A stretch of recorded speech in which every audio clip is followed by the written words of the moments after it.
Guys,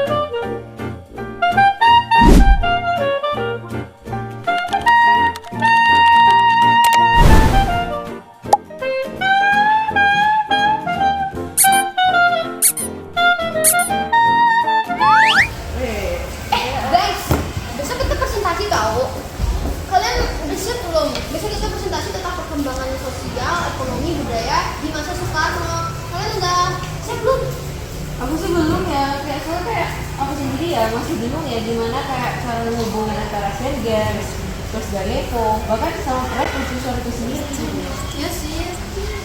Sebenarnya nggak acak kok, itu nyambung. Coba bayangin waktu itu Indonesia pengen nunjukin dirinya sebagai negara berwibawa. Makanya Soekarno itu bangun proyek yang besar. Iya, kayak Monas, Gelora Bung Karno, sama Hotel Indonesia itu termasuk proyek dari mercusuar. Nah, tujuannya itu tuh biar Indonesia dilihat kuat dan modern. Oh gitu. Mercusuar itu juga berkaitan dengan Asian Games keempat tahun 1962. Buat Indonesia jadi tuan rumah, Indonesia juga butuh stadion dan fasilitas besar, makanya GBK dibangun. Oh, aku kira Asian Games itu tentang olahraga loh. Ternyata juga ada politik, bahkan citra negara ya. Nah, tapi gara-gara konflik negara tertentu, akhirnya Indonesia disuspensi dari IOC. Nah, maka dari itu jadilah Soekarno membuat Ganevo. Ya, Ganevo itu diisi oleh negara-negara yang baru merdeka. Itu yang sama yang pengen nunjukin kekuatan di mereka itu tanpa campur tangan Barat. Ngerti kalian? Ngerti sih. Nah, ini nih yang menunjukkan perkembangan budaya Indonesia karena olahraga dijadikan simbol penggerakan dan kebanggaan nasional. Tapi di balik itu, ekonomi Indonesia juga sangat berat karena terjadinya inflasi dan kebutuhan dana yang sangat besar, serta harga kebutuhan yang sangat melonjak. Jadi waktu gedung-gedung mewah itu dibuat, rakyat kita malah turun ekonominya.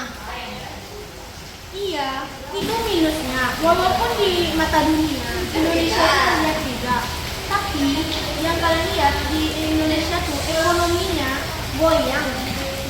Tapi bukan kayak sisi baik atau buruk sih. Misal kayak dalam bidang kesehatan nih ya, pemerintah itu pun kayak udah mulai melirik kayak rakyat-rakyat yang belum tahu tentang lingkungan, apalagi yang kayak orang terlalu menyepelekan penyakit malaria dan TBC itu sendiri sih.